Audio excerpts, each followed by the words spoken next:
Hi, and thanks for stopping in. This lesson is about basic music theory and how you can easily apply it to your guitar playing. I know you may have been apprehensive about taking some complicated theory classes and think it might change the way you play. It's going to help you because if you know basic music theory, it will be much easier to learn songs, to recognize what you're listening to and be able to do it on guitar, and to be able to just enjoy playing much more because you can now understand why songs are made the way they are and why you're playing the chords you're playing or the scales you're playing. But today we're just going over the basics. So one of the basics is in Western music we have a 12-tone musical scale. There are 12 pitches in our scale. It's called the chromatic scale. And it has 12 pitches like the frets on the guitar. You have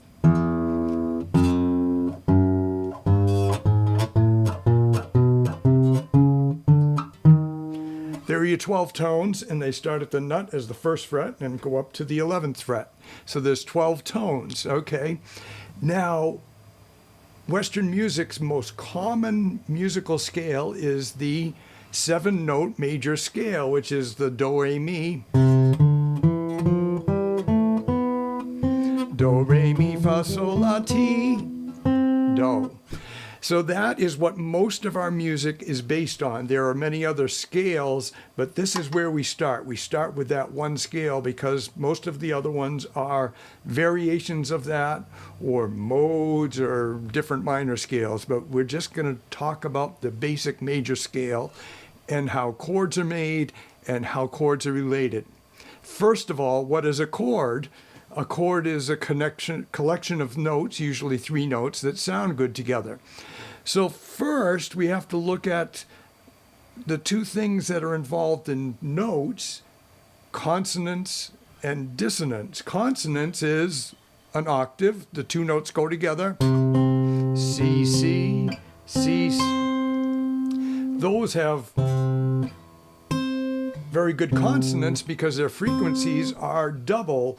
For instance, this, I don't know what a C note is, but like an A 440 or an A 880 are consonant because they don't conflict with each other. They sound good together. Another consonant frequency is the 5 of the scale. So let's go back to the C, do, re, mi, fa, sol, 1, 2, 3, 4, 5, C, D, E, F, G, 1, 5. So the C and the G are fairly consonant. They don't conflict at all, really. And that's where heavy metal music gets its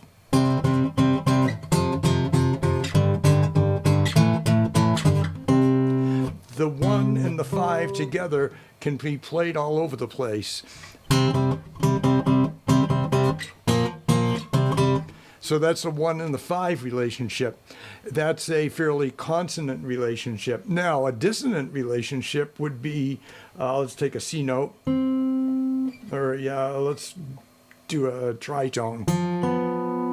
That's dissonant. And it wants to go there. Dissonance, consonance.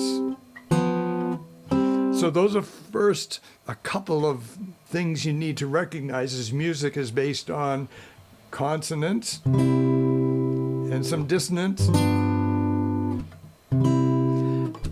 And then there's other combinations in between. But that's one of the main things to recognize is music has tension and release, home bass.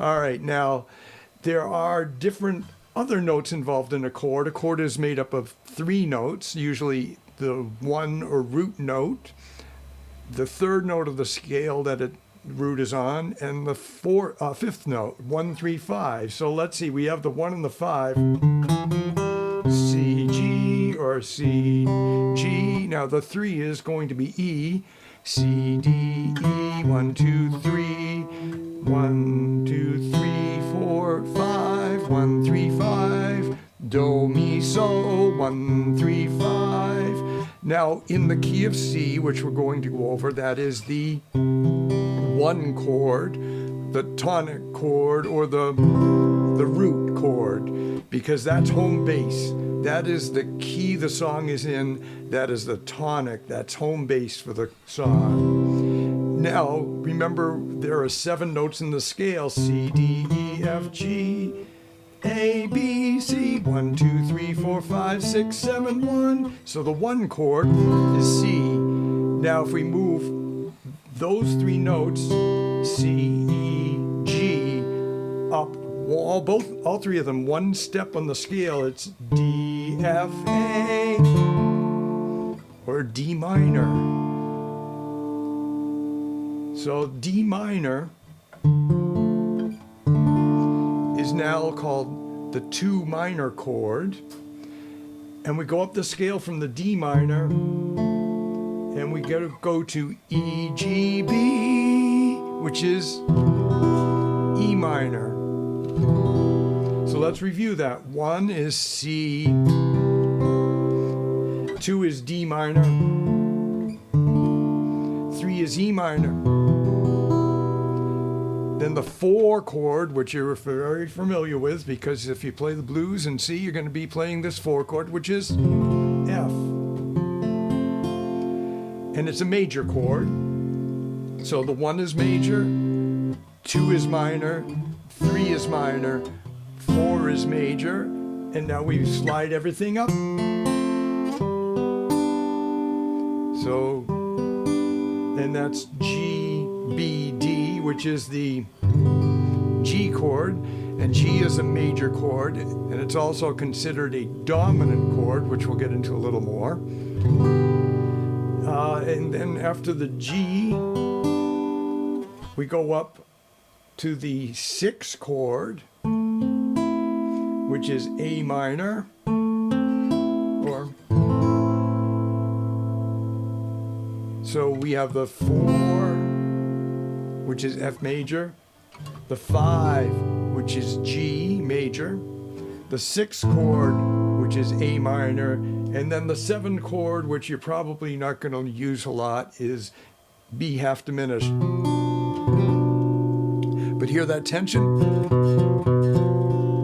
Wants to go to home bass. So the 7 chord would be considered a dominant chord because it wants to resolve to home bass. These are what are known as the diatonic chords in the key of C.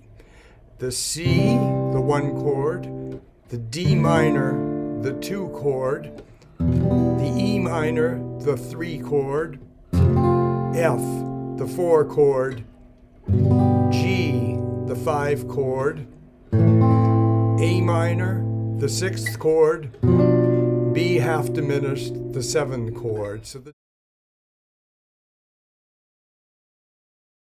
So we have tonic chords like C, dominant chords like G, and the 7 chord, B minor 7. So 1 is tonic, 5 is dominant, 7 is dominant, goes back to tonic. Now we have other chords in that, the F, which is a subdominant chord because it kind of can go between tonic and dominant. Because the blues is tonic, subdominant, F, tonic, dominant, subdominant F, tonic. Now, there are other chords such as the E minor, which is fairly close to a G chord, but it's not really a dominant chord. It's more of a subdominant. Some would call it a mediant chord because it goes in between. There is the D minor, which is more subdominant because it shares a lot of the same notes as the F chord. I know now it gets a little too much, but if you remember your numbers, that's what we're talking about. The D chord is a 2 chord, and the F chord is the 4 chord. They share a lot of the same notes, especially the D minor 7 is played like this. And the F chord is...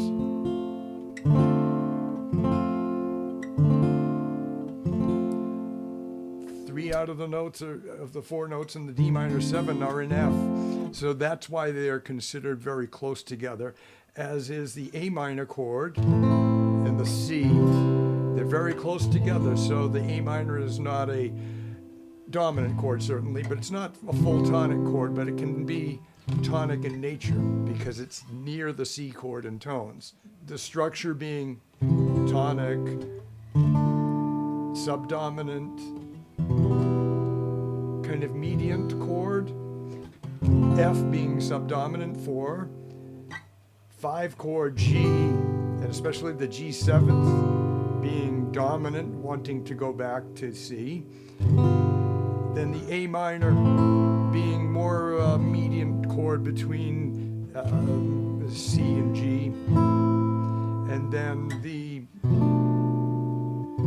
half diminished or diminished is definitely a dominant chord because it wants to resolve to C. So there are your numbers, and when you learn your 7th chords, we're getting a little ahead possibly, but that's where you get a...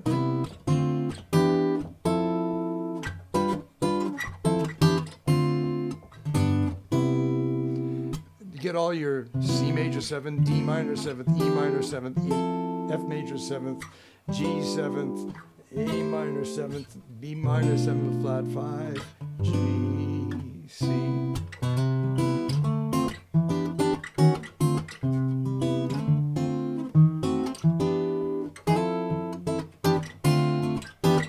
One, two, three, four, five, 4, 3, 2, 5, 1. So the numbers are what you need to learn. Remember, the scale is C, D, E, F, G, A, B, Do, Re, Mi, Fa, Sol, La, Ti. 1, 2, 3, 4, 5, 6, 7, 1, 7, 6, 5, 4, 3, 2, 1. 1, 2, 3, 4, 5, 6, 7, 1, 7, 6, 5, 4, 3, 2, 1. Now, they also call that the Nashville number system or the number system. And if you're playing guitar, I won't say it's vitally important, but it's good to know that system.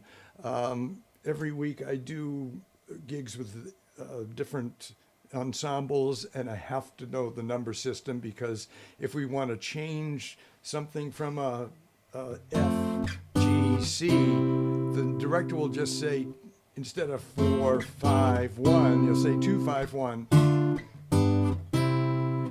Basically the same sound, 2, 4, 5, 1, 2, 5, 1, or it could be 4, 5, 1, 2, 5, 1. So you need to know this number system. And you can apply all these changes to any key because in G, the 1, 6, 4, 5 is 6, 4, 5, 1, 6, 4, 5. In A, it's 1, 6, 4, 5, 1, 6, 4, 5. In D, it's 1, 6, 4, 5, 1, 6, 4, 5, 1. So I hope this lesson has been helpful for you. I'm really happy that you've stopped by to view this lesson. I have many lessons out there. So let me know if there's something that's holding you back on your guitar playing. I'd be glad to do a lesson to try to help you on it, or any other thing to do with guitar playing, whether it's on electric, acoustic, chords, soloing. I'm happy to help you out. Thanks a lot for visiting.